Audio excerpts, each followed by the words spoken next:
Hello and welcome back to Russ's Movie Corner. My name is Russ, and as you can see, I'm not sitting in front of my movie corner.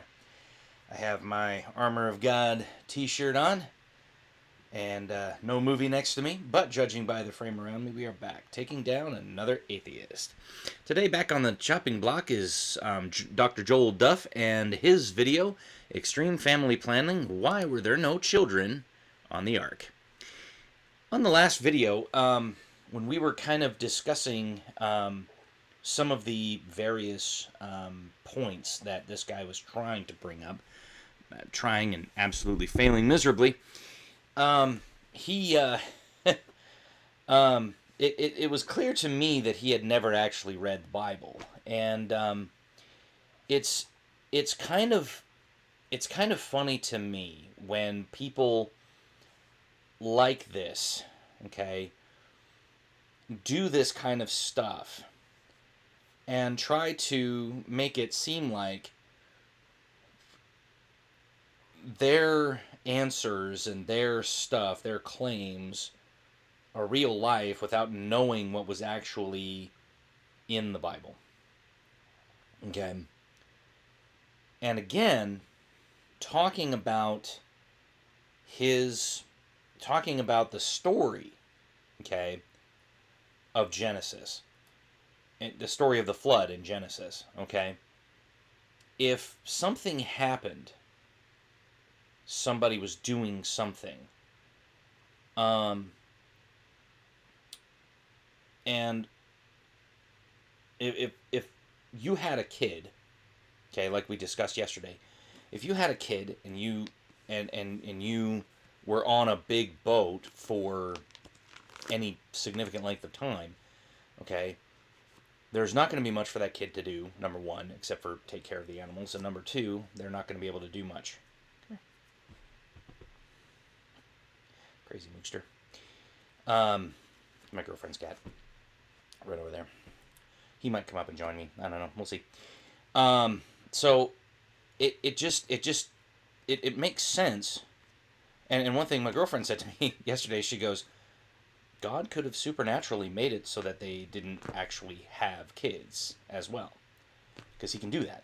I mean, he causes people, this is Moogie, he causes people to do that kind of stuff. Okay, I mean, he caused Mary to get pregnant, okay, while she was a virgin. So, I mean, if he could do that, he could definitely prevent pregnancies during the whole entire time. Okay, so let's jump back in. So the fact that the Bible says that Noah was 500 years old when he fathered Shem, Ham, and Japheth, it doesn't even say that they're his first sons. It's kind of an assumption that they're the first. I don't think that they're triplets, so they wouldn't have been all during the same year necessarily. So, let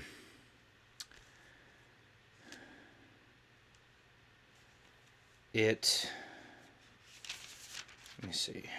Where it said that. I think it was actually in Genesis.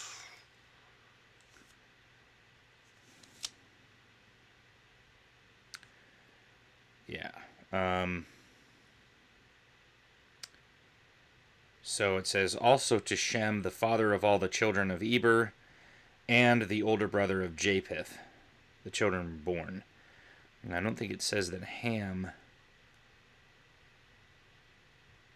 Let me see. It just says, yeah, the sons of Ham were Cush, and Mizraim, and Put, and Canaan.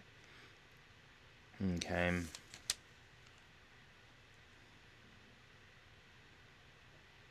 So it doesn't necessarily say, but I think that Shem was the oldest. Yeah, I think he was the firstborn, and then Ham and Japheth were second. And I think the reason why it says Shem, the older brother of Japheth, is because Ham was cursed for whatever he did. Okay. A lot of people think that uncovering his father's nakedness actually meant that he was a mother lover, if you know what I mean.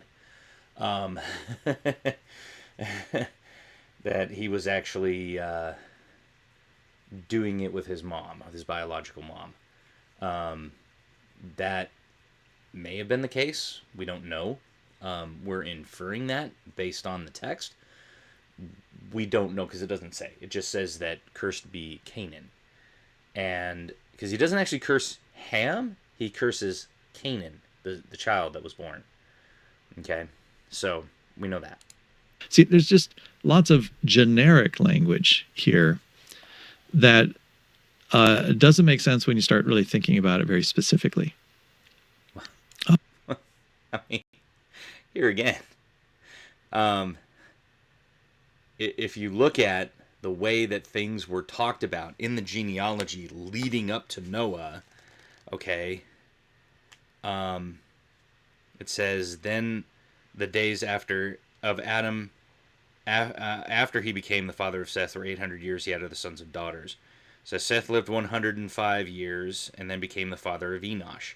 Then Seth lived 807 years and after he became the father of Enosh. Enosh lived 90, became the father of Kenan. And the thing is, we don't know about this because it just says that they had other sons and daughters. Okay. And when you get down to 28, it says Lamech lived 182 years and became the father of a son.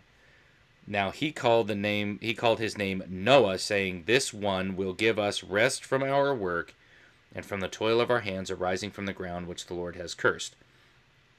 Okay. And then it says in 5 verse 32, Noah was 500 years old, and Noah became the father of Shem, Ham, and Japheth.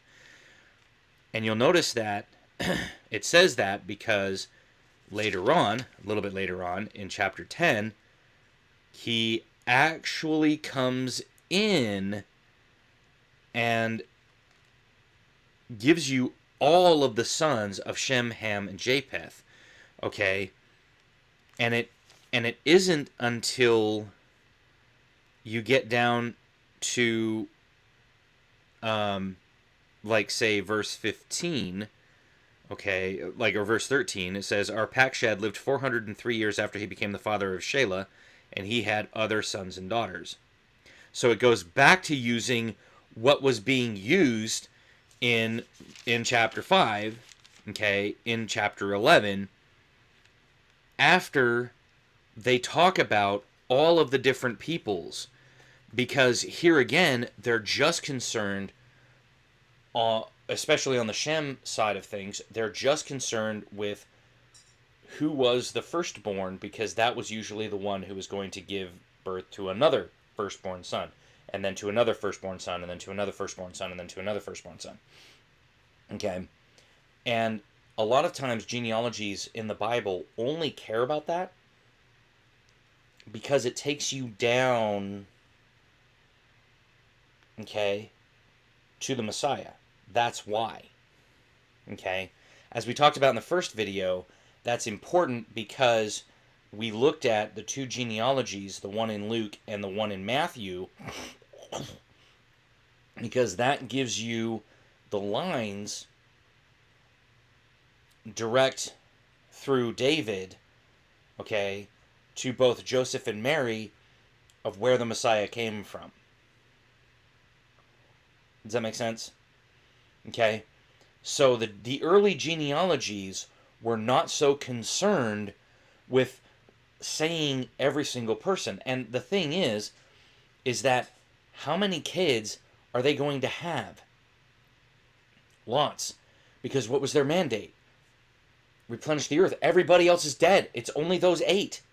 So they had to have a lot of kids. Okay?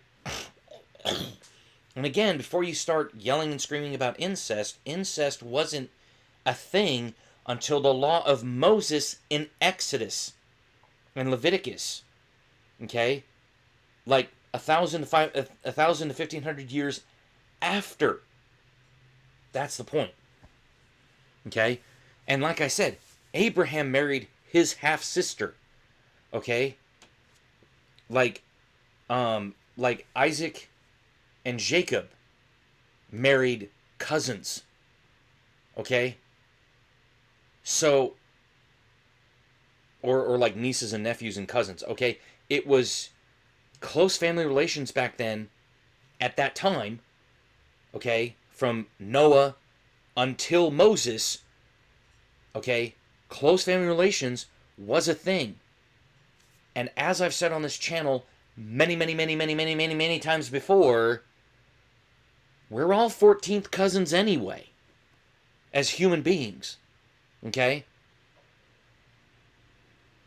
It's the reason why you don't have incestuous relationships is because it has a higher probability of creating genetic mutations that are harmful. Okay? And it's also forbidden by the law of Moses. Okay? And it's also forbidden by Jesus. Okay? He talks about that. And Paul also talks about that in his letter to the Corinthians. There was a man who was literally sleeping with his father's wife. Okay? I think it might have been a stepmom. Okay? And people at the church were like, "Woo! Really? That's who you want to applaud?" And that's why Paul's like, "Yo, dudes, don't do that. That's not cool." Okay? If you're trying to make a really literalistic interpretation of the Genesis flood. So Noah's 500 years old. I think he waited 500 years to have his first child. Yeah. Why not? Other people did.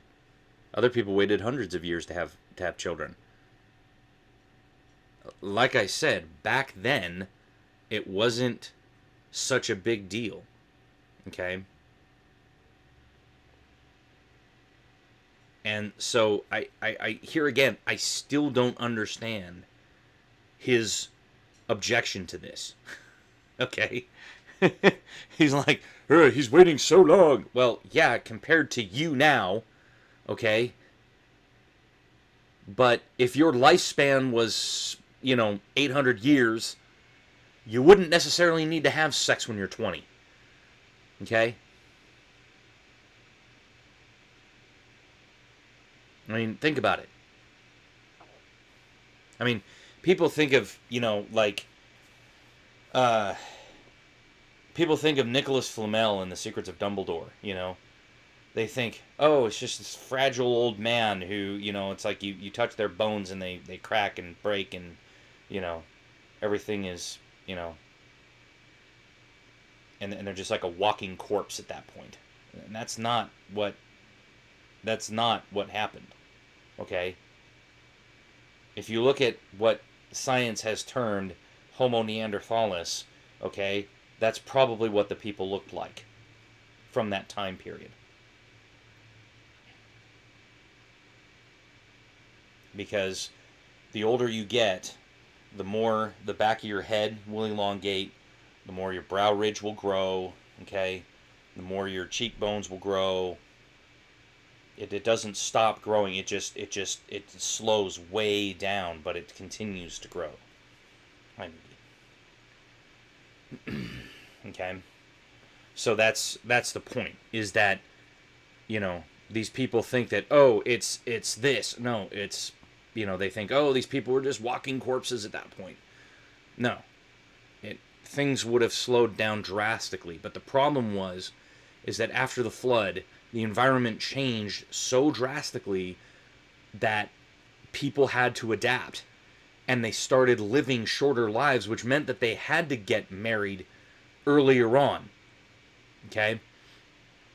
And it became to the point where people were only living to be 35 to 40. So if you weren't getting married at puberty, okay, to maximize your chance of having kids, you weren't going to have kids because you wouldn't live that long. Okay? We have extended lifespans to where people are living on average about 80 to 85 years.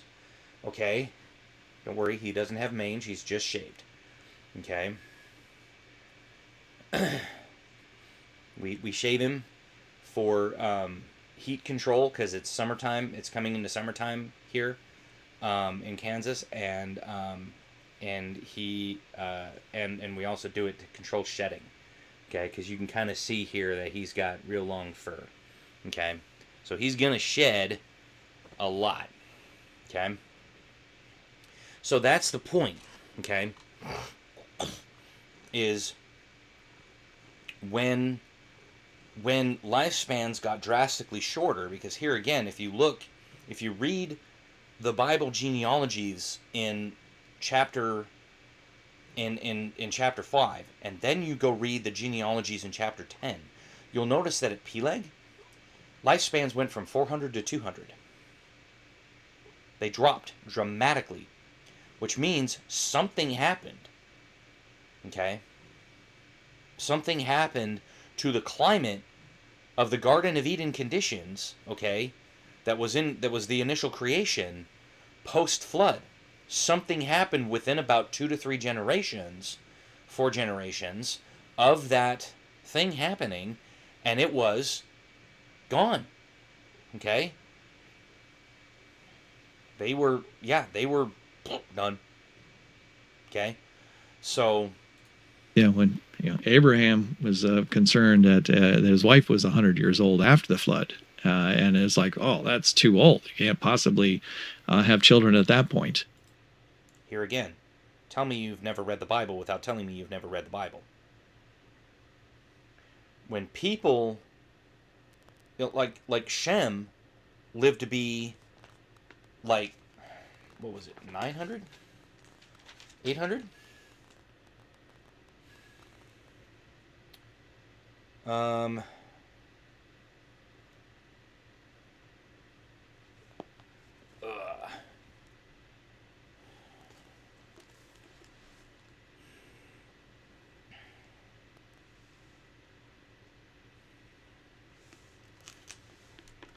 okay, let me go to.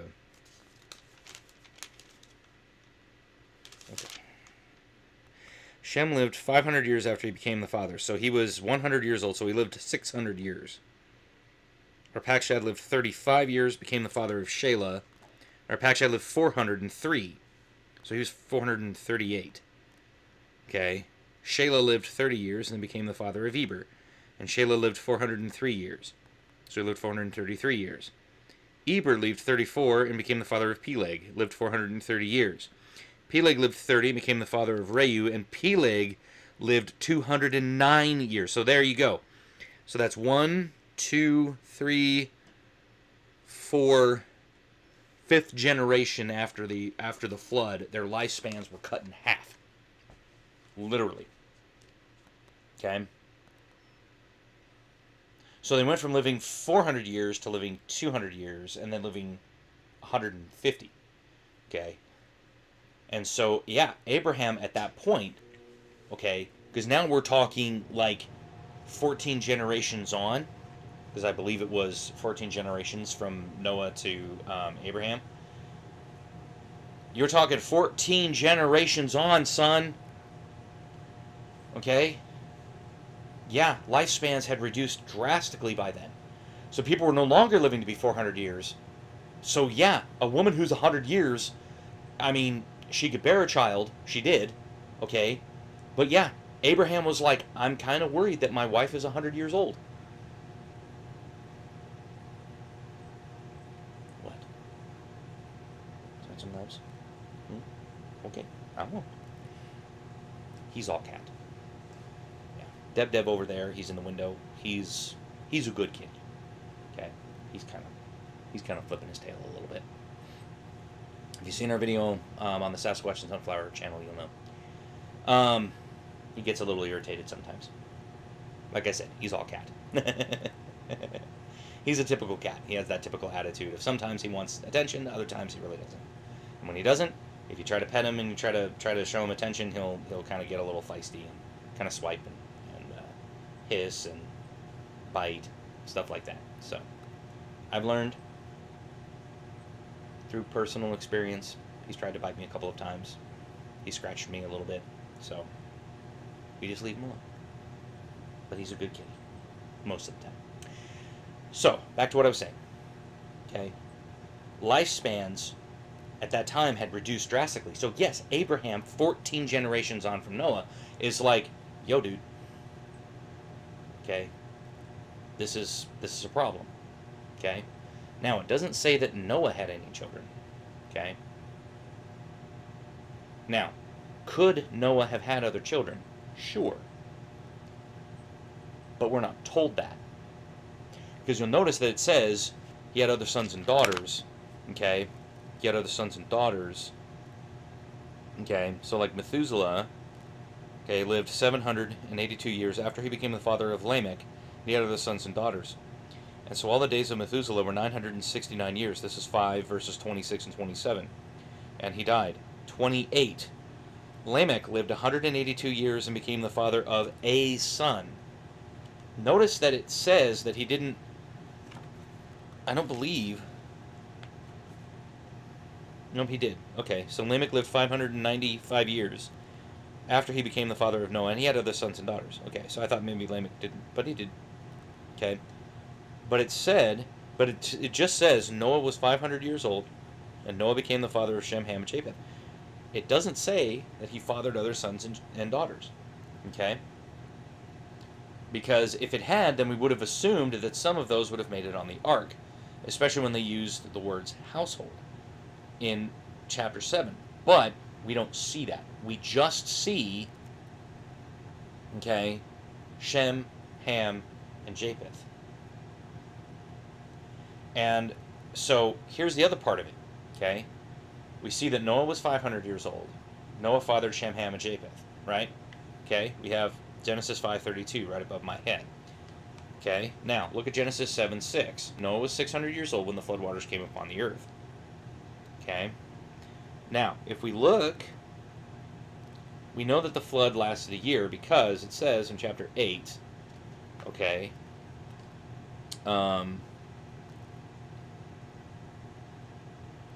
in chapter 8, verse 13, it says, "Now it came about in the 601st year, in the first month, on the first of the month, the water was dried up from the earth. Then Noah removed the covering of the ark and looked, and behold, the surface of the ground was dried up." So we know that it took a year, okay, because he was 600 years old when the floodwaters came upon the earth, and it's 601 when he walked out of the ark. Okay, we also see where Shem, okay, was 100 years old and became the father of Arpachshad 2 years after the flood. So what does that tell us?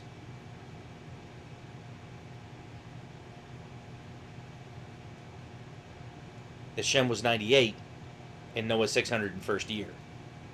Okay? So now we know approximately when Shem was born. Okay? He was born around, Noah was about 500 to 502, because Noah was 600, and then it took him a year, and then, or so maybe it was 603, because it says 2 years after the flood. Okay? So it's between Noah's 601st year and 603rd year. Okay? So sometime in there, he became the father of Arpachshad. Shem did. Okay?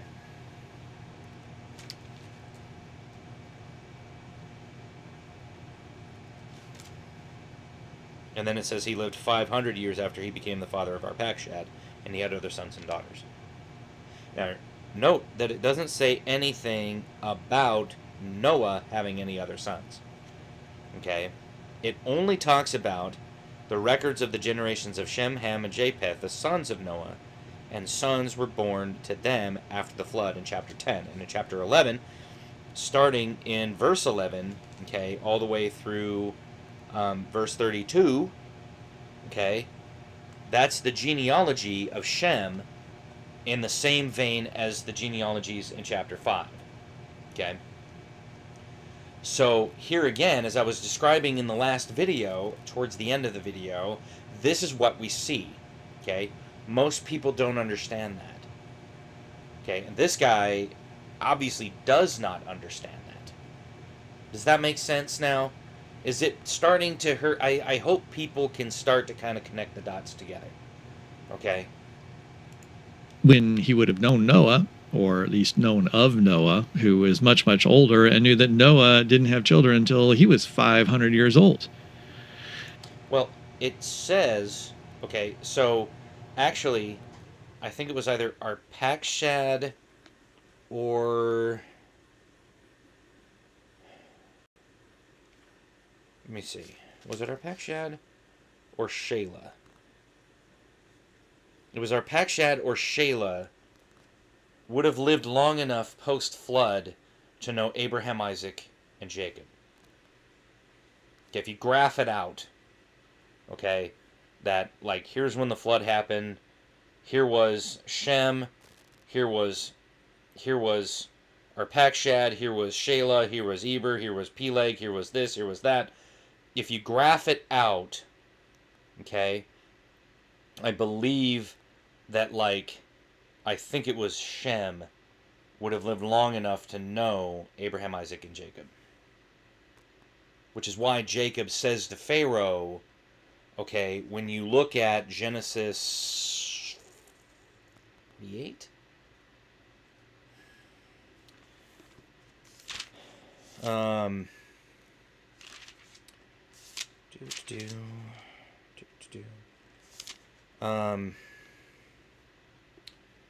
let me see here.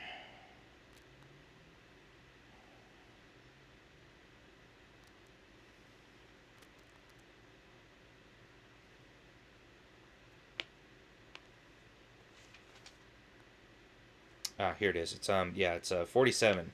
Sorry, it's 47. I'll start in verse 5. Genesis 47 verse 5, and I'm going to read through I'm going to read through verse 12. Then Pharaoh said to Joseph, "Your father and your brothers have come to you. The land of Egypt is at your disposal. Settle your father and your brothers in the best of the land. Let them live in the land of Goshen, and if you know of any capable men among them, put them in charge of my livestock." Then Joseph brought his father Jacob and presented him to Pharaoh, and Jacob blessed Pharaoh. Pharaoh said to Jacob, "How many years have you lived?" So Jacob said to Pharaoh, "The years of my sojourning are 130. Few and unpleasant have been the years of my life, nor have they attained the years that my fathers lived during the days of their sojourning." And Jacob blessed Pharaoh and went out from his presence. So Joseph settled with his father and his brothers and gave them possession in the land of Egypt, in the best of the land, in the land of Ramesses, as Pharaoh had ordered.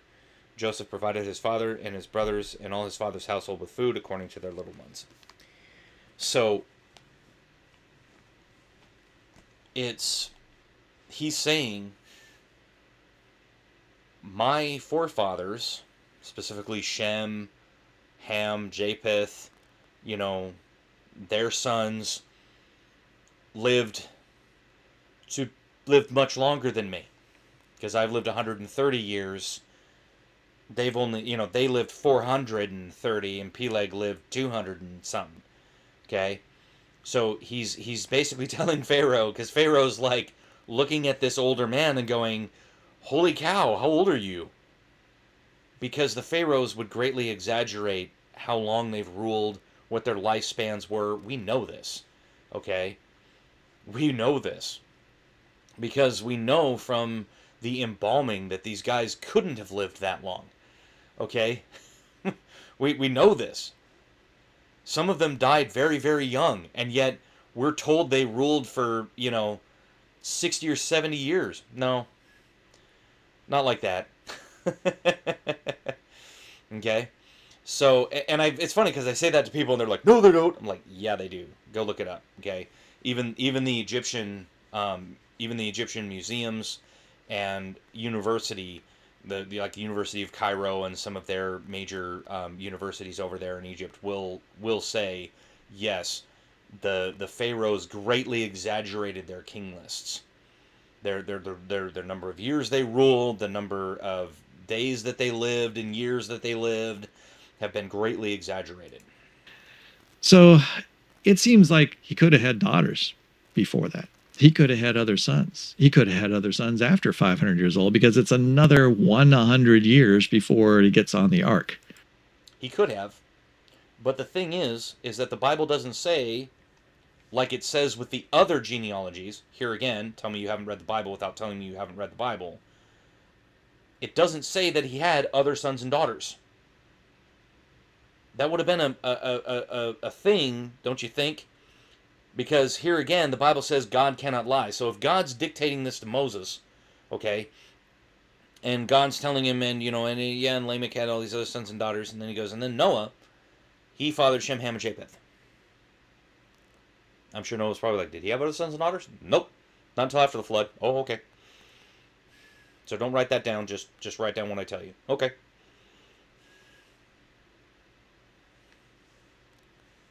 Now, I'm imagining that's how the conversation went. That's not actually in the Bible.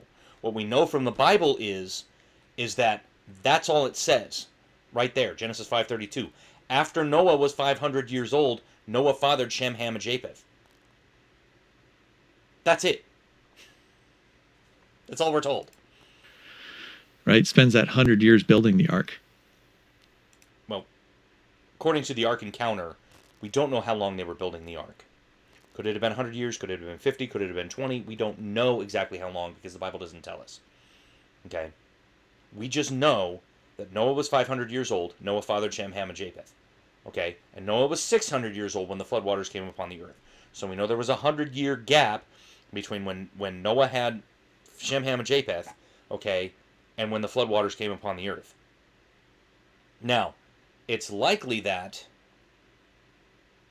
probably around about 50 to 30 years prior to the flood is when he started construction, because that would have been when the boys were old enough that they could start working on the flood on the ark, and they could have started helping their father build it. He's not going to start building it with infants, okay? Now, I'm surmising, okay? Don't take my word for it. I'm going off of what the Answers in Genesis crew has said. They said it's likely that God didn't come immediately to Noah right after he fathered Shem, Ham, and Japheth and said, yo, dude, build an ark. Because Noah would have been like, you gave me these kids, man, what are you doing? Now I got to take care of these kids while I'm building a boat. It's likely that that God probably waited until Noah's kids had grown up a little bit, okay, and then started building the boat, and then had them take wives so that they'd be able to replenish the earth after they got off the ark. Now, again, we don't know that Noah had any other children beyond his 500 years old when he fathered Shem, Ham, and Japheth. The Bible doesn't say Noah had any other kids. It just talks about Shem, Ham, and Japheth having kids. Okay? Could Noah have had some kids post-flood? Sure. It's possible, but we're not told in the Bible if he did or not. That is the point. Okay? And this guy's sitting there going, well, maybe they did, maybe he did, maybe he did, maybe he did. You don't know that, son. You can only surmise, and when you start to surmise, the problem is that now you start to get into that cycle of eisegeting the text. Okay? Now, what I'm trying to say is I'm trying to infer based upon given passages in the Bible approximately when God would come to Noah and tell him start building this gigantic ark, this gigantic boat.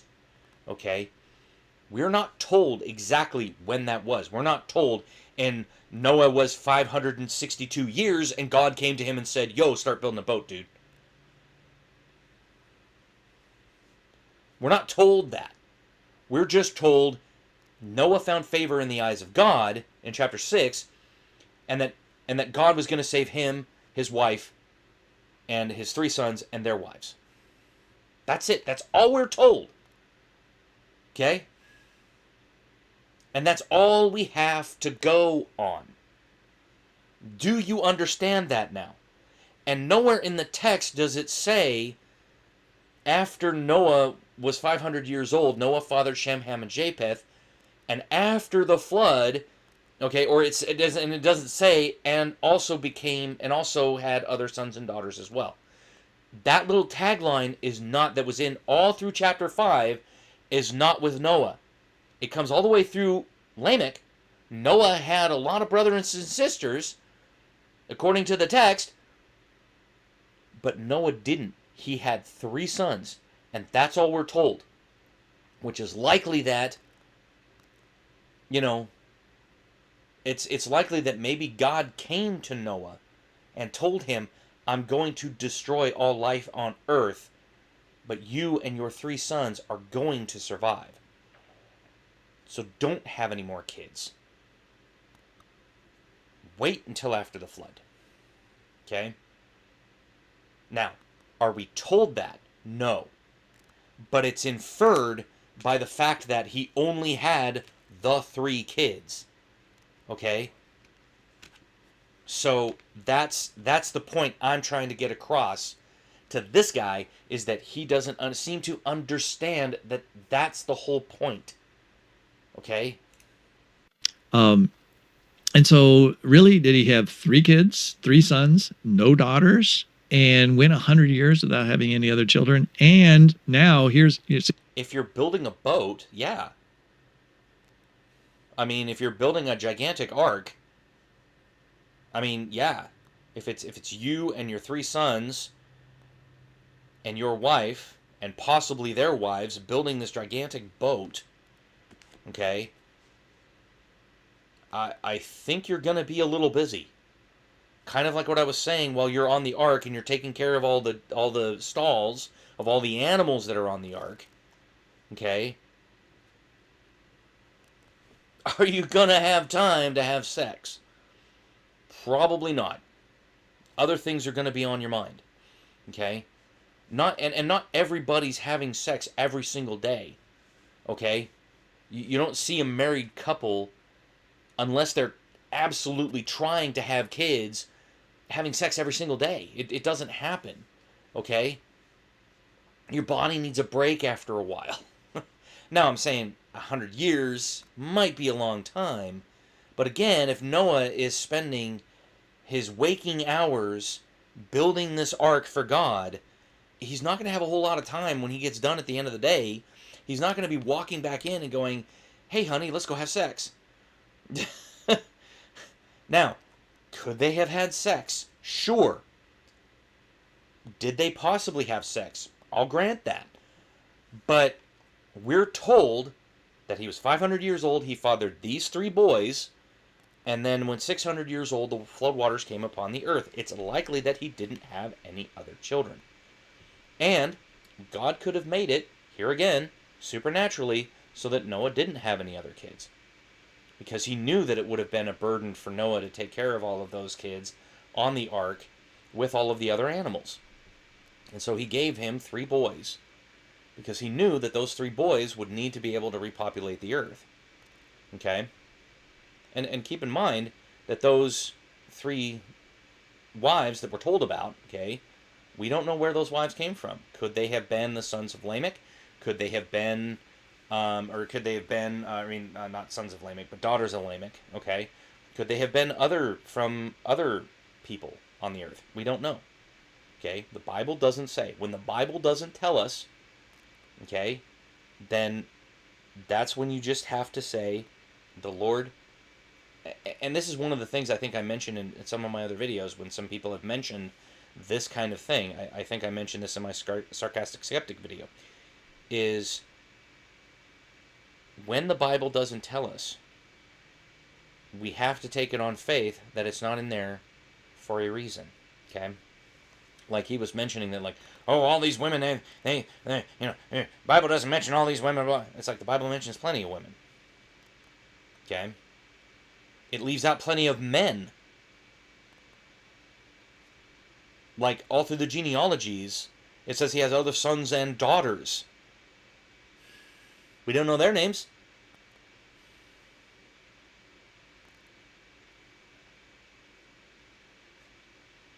So, that's the point. Okay? Could Noah have had other kids post-flood? Sure. But we're not told that in the Bible. I'll say it's possible, but unlikely. And I think it was because of what Ham did after the flood. When I think Noah and his wife got drunk and went in and had a passionate exchange. And then I think this is what a lot of people are thinking now. Noah and his wife passed out in their tent naked from drinking, because it says it uncovered his father's nakedness. And this is something that is used by Moses and by God through Moses in Leviticus. It says, thereby uncovering your father's nakedness when you're sleeping with your mom, okay, or your stepmom. It says that you're uncovering your father's nakedness, okay? And it uses that specific thing when it says that he exposed, if I remember correctly, it was in 9, I think. It says, Ham, the father of Canaan, saw the nakedness of his father and told his 2 brothers outside.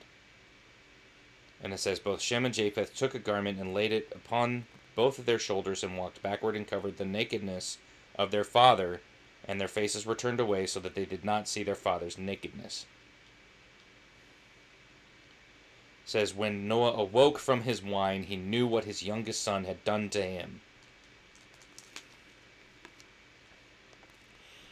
So it's likely that Noah and his wife passed out completely naked, okay, in their tent, and Ham walked in, because it says Ham, the father of Canaan.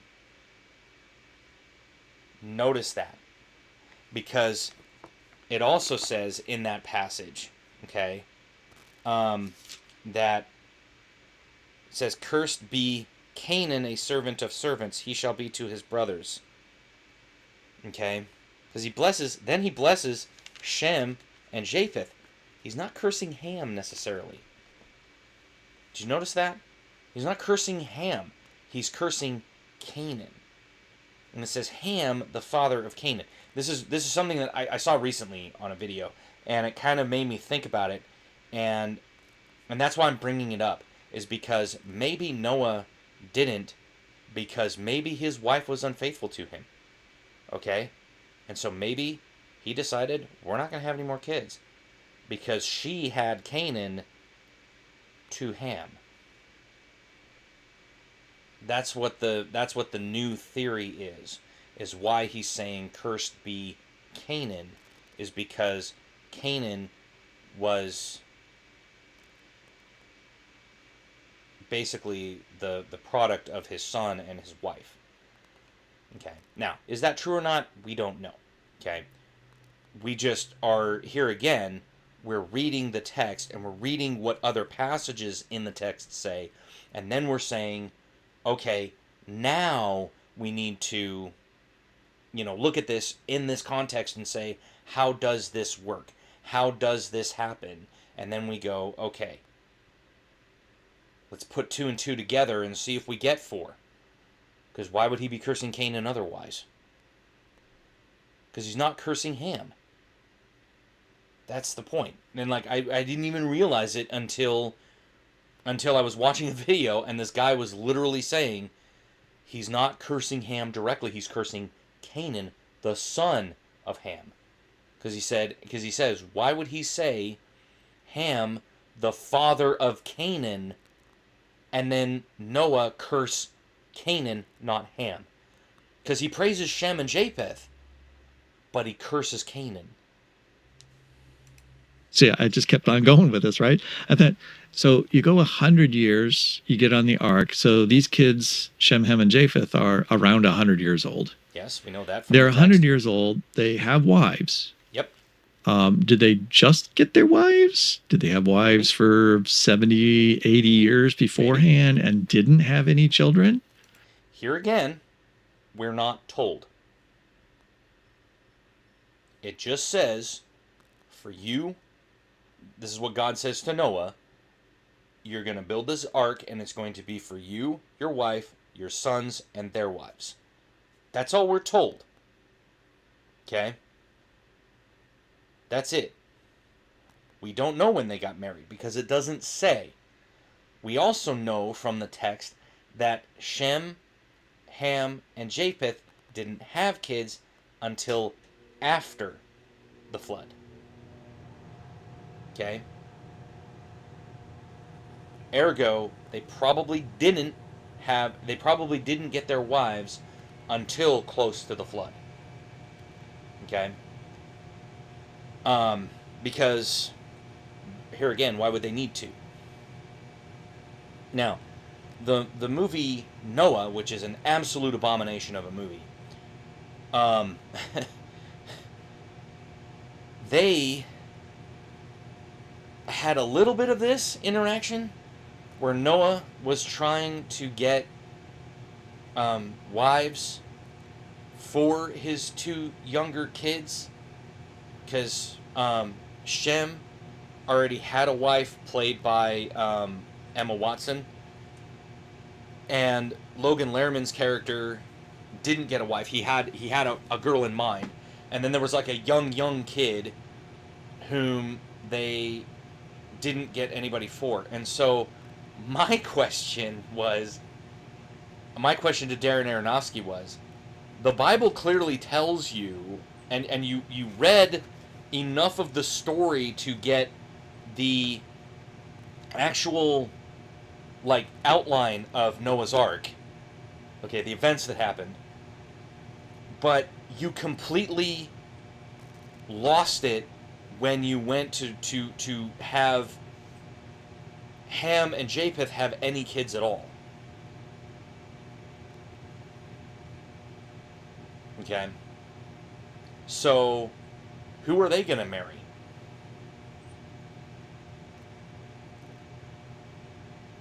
I mean, unless in his screwed up world, Noah and his wife, because Noah was played by Russell Crowe and Jennifer Connelly played his wife, and Shem and his wife played by, I can't remember who played Shem, but his wife was played by Emma Watson.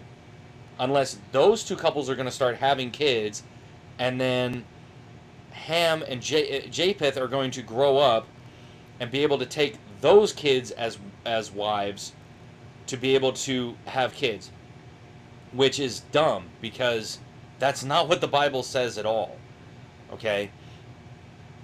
But they touched on that because basically before Noah was to get on the ark, he wanted to get wives for his kids, but he realized just how, quote, wicked, unquote, the dirty meat eaters, unquote, were led by Ray Winstone, who was playing Tubal-Cain, and so he decided not to get any wives for his two other kids, which was, I was sitting there in the theater going, wow, tell me you've never read the Bible without telling me you've never read the Bible.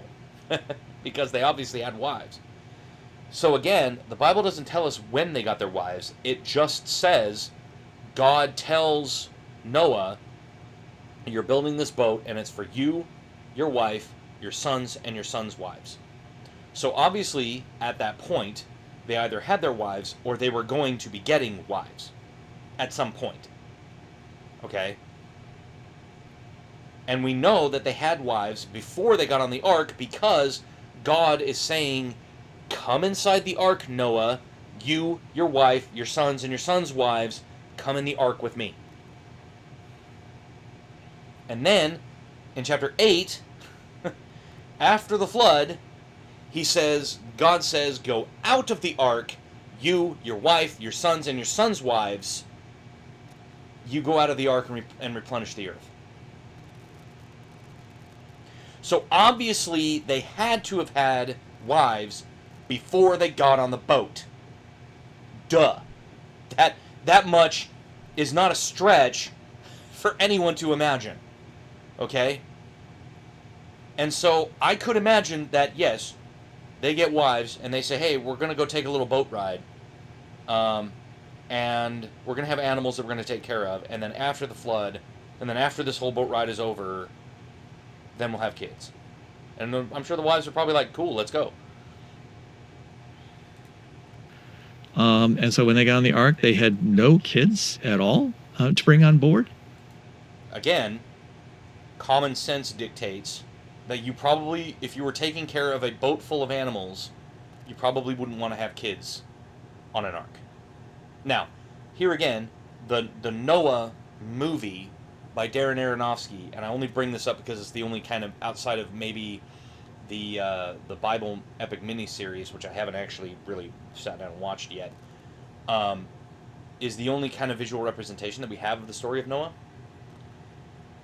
And in that one, Emma Watson's character is pregnant when she gets on the boat, when she gets on the ark. Okay?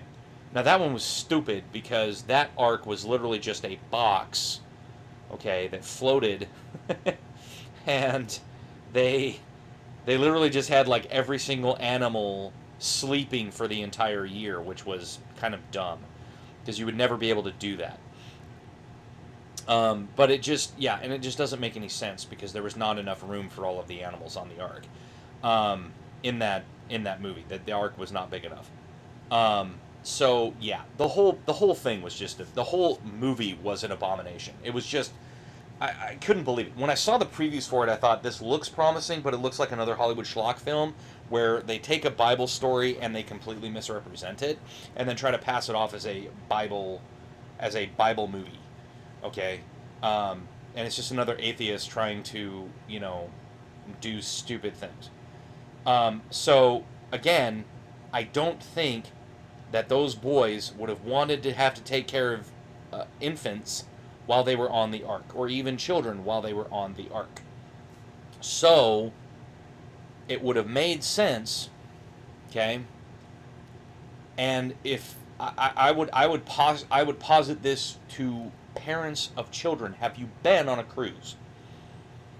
What was it like? Was it like 7 days of literal hell because the kids were running around the ship and you had to keep track of them, and they were getting into trouble and they were doing all this different stuff? Because I know that the cruise that I went on, I didn't have kids, but I knew parents of kids on that were just absolutely not having it. They absolutely hated that. So yeah. Much less getting pregnant while they're on board, knowing they're going to have to repopulate the world afterwards. I mean, they can repopulate the world afterwards. Because here's the funniest thing, okay? I mean, here again, tell me you've never read the Bible without telling me you've never read the Bible. Shem was 100 years old and became the father of Arpachshad 2 years after the flood.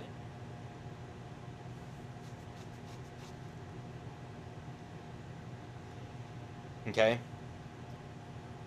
And it says, and to Shem, the father of all the children of Eber, and the older brother of Japheth, children were born. This is 10 verse 21. And 22 says, the sons of Shem were Elam and Asher, and Arpachshad, and Lud, and Aram. And the sons of Aram were Uz, and Hul, and Gether, and Mash. Arpachshad became the father of Shelah, and Shelah became the father of Eber. 2 sons were born to Eber. The name of one was Peleg, for in his days the earth was divided, and his brother's name was Joktan. Joktan became the father of Almadad, and Sheleph, and Hazarmaveth, and Jerah, 27, and Hadaram, and Uzal, and Dikla, 28, and Obal, and Abimael, and Sheba, 29, and Ophir, and Havilah, and Jobab, and all these were the sons of Joktan. Now their settlement extended from Mesha as you go towards Sephar in the hill country of the east. So there you go. Okay, we're given some of the sons of Shem. Okay, and then down in chapter 11 it says that he became the father of Arpachshad 2 years after the flood. Now, does that mean that he didn't have other sons before that because Arpachshad was the one through which the Jewish line was born? Sure, one can argue. Okay, that maybe he had some other sons, and maybe towards the end of the voyage, maybe that's when he had those children. We don't know. We're told what we're told in the Bible. Okay? And we can infer all we want, but that's eisegesis, not exegesis. Okay? Exegesis is reading the text. Now, I'm not saying that all eisegesis is bad, because there are some things that we as Christians can do, okay, to apply things to our lives, or to try to infer things that are happening in the Bible when we're not told explicitly this is what's going on. Okay? Like, we're not told what the name of David's son that he had with Bathsheba when he committed adultery with her. We're not told the name of that child. We're just told that that child lived for 7 days and then died. Okay? When Nathan the prophet came to David and said, you committed adultery with that woman, and the child that she will bear will die within 7 days of it being born. And when it was born, David fasted and prayed for those 7 days trying to save the child's life, and that child died. Okay? We're not told the name of that child. We're not told anything else about that child. We were just told by God through the prophets, okay, through Samuel and through Nathan and through all those guys that wrote those books, okay, we are told that that's what happened. Okay? That's it.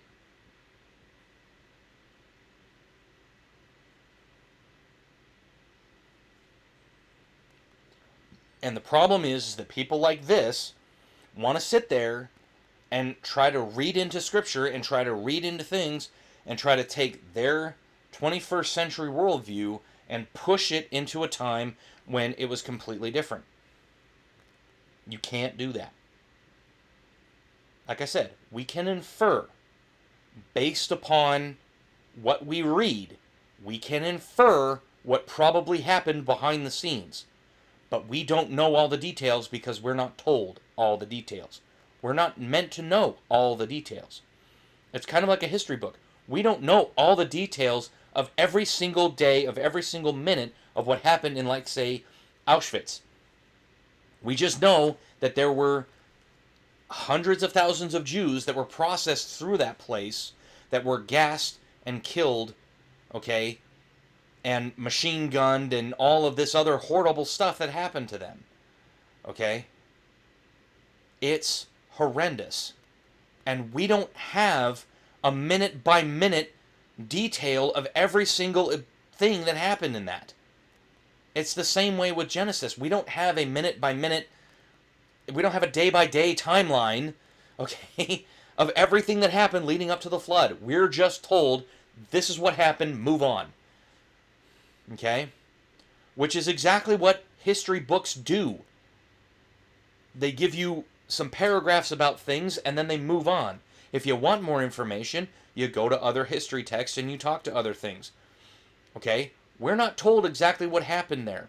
Can we go to another source? No. This is the only source right now that we have. Okay? Now, Josephus wrote down pretty much a similar account because he talked to Jewish leaders, he talked to Jewish people, okay, living in the region in first century Judea, okay, when he was making his antiquities of the Jews. Okay? And he pretty much wrote down the Genesis account. Because he talked to the people, and that's what they gave him. Okay? Something just doesn't add up. What doesn't add up is how thick you can be when you have never read the Bible. Right? So that this is where the long ages and so forth, when you're trying to read this hyper literalistically, and you just think about the practicalities of this, it just doesn't make sense that Noah's family would have been this small. Why not? I mean, why would you need 100 people to repopulate the earth? I mean, nowadays, you might need 100 people to repopulate the earth after a global catastrophe. You might need 1,000 people because our gene pool is so diluted that if we were to have kids and then, like let's say you saved a family, even a family as large as, like, say, the Duggars, okay, where you have, like, I don't know how many kids they had, like, I don't know, 18, 20 kids, 30 kids, I don't know, however many kids they had, okay? Even that, okay, if you were to have a family that large, and let's say they were able to, save a bunch of animals, and let's say there was a huge catastrophe, okay, and they were one of the only families that survived, and they were trying to repopulate the earth, their kids would have a lot of genetic defects, okay? Because their kids would have nobody else to marry besides their own kids. And when you have a gene pool this diluted, okay, and this prone to mutations, harmful, negative mutations, okay, that is going to cause problems trying to repopulate the earth. You need other people. But at that time, you're only about 14 generations on from Adam. That's not very diluted. Okay? And here again, we're talking 14 generations after the flood is Abraham, and then another, like, 14 generations, I think, to David. But Moses was like 400 years after. It was like 400 and 500 years after Abraham, Isaac, and Jacob, and Joseph. Okay? And by that time, that gene pool that Abraham, Isaac, and Jacob didn't worry about had now gotten to the point where, no, we're starting to see some defects pop up when people are marrying their sister, marrying their cousin once removed, marrying nieces, nephews, that kind of stuff. We're starting to see things happen. It's got to stop. And God is going, no, now you don't do that. Okay? So here again, you're taking your 21st century mindset of we're not supposed to marry our brothers and sisters and mothers and fathers and uncles and aunts and nieces and nephews and cousins to 3. You can finally get married to a cousin out to the 3rd removed. Okay? That's not considered incest at that point because it's far enough removed that you're not going to see many genetic defects. You might have some, but they're going to be rare. But you're taking that mindset and applying it to when the gene pool wasn't as diluted. And incest wasn't outlawed until years later. Okay, so here again, 14 generations to Abraham, Isaac, and Jacob. Okay, and then that's another 3 generations, so 17 generations. 18 generations to Joseph. 400 years beyond that is Moses. And that's when the law is instituted that you can't have sex with your father, your mother, your sister, your brother, that kind of stuff. Because here again, Abraham married his half-sister. Because again, tell me you haven't read the Bible without telling me you haven't read the Bible. Because at that point, the gene pool was still not diluted enough that they needed to marry somebody else other than a relative, a close relative. Okay? So that's the point. You're bringing your 21st century mindset of here's what we know about DNA, here's what we know about incestuous relationships, and you're trying to apply that to something when that wasn't a problem. Because like a lot of people say, well, where did Cain get his wife? Noah and his wife, Adam and Eve had other sons and daughters. So he married his sister. And before you say ew, it's not until 400 years after Abraham, Isaac, and Jacob and Joseph that became a law. And Abraham himself married his half-sister. So here again, tell me you've never read the Bible without telling me you've never read the Bible and that you're inferring into the Bible, okay, your own worldview and your own set of morals and then saying there's no way that this could have happened. Yeah, it could have. At that time. Because the gene pool wasn't as diluted as it is today.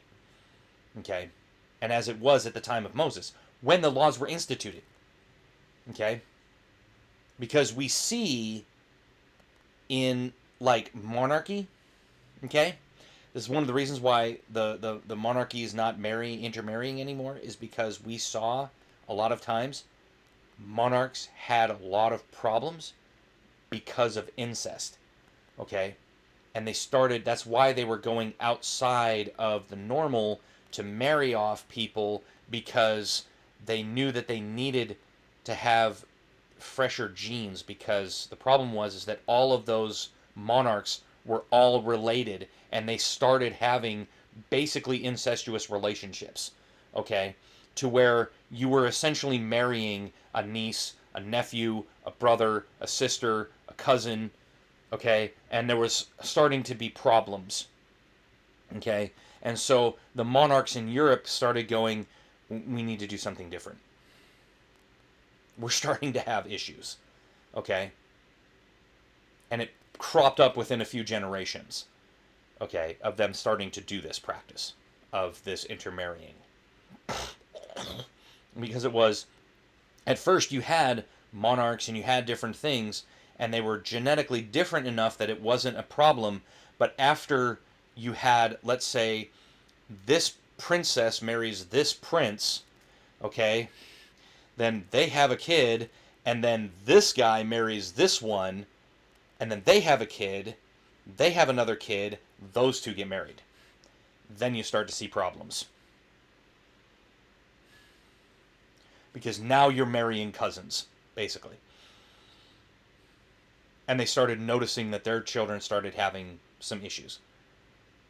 And they were like, okay, this is not good. We need to do something here. So they started to separate. So they started to basically say, let's have this guy over here who's a baron and maybe has a baronet, okay, who is a young, basically be like a prince to a king. Okay, let's have that baronet marry this princess over here. Okay, and let's have this prince marry that duchess over there, and let's have this person marry that person. And so that way when they have kids, and then those kids marry, those kids don't have problems. Okay? That's my whole point, is that here again, this guy is attempting to bring his knowledge of basically from, post Moses down to now, where we have basically said, don't commit incest.